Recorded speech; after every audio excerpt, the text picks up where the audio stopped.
মালিক তুমি জান্নাতে, তোমার পাশে আমায় একটি ঘর বানিয়ে দিও,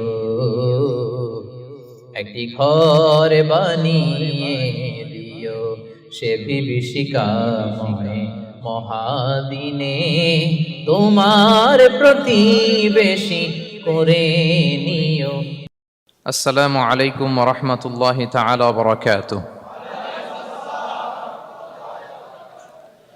নাহমাদুহু ওয়া নুসাল্লি আলা রাসূলিহিল কারীম, আম্মা বা'দু, ফাআউযু বিল্লাহি মিনাশ শাইতানির রাজীম। বিসমিল্লাহির রাহমানির রাহিম। ওয়া ইযা সাআলাকা ইবাদি আন্নী ফাইন্নী করিব উজিবু দা'ওয়াতাদ দাঈ ইযা দাআন ফালইস্তাজিবু লি ওয়া লিয়ুমিনু বি লাআল্লাহুম ইয়ারশুদুন। সাদাকাল্লাহুল আযীম।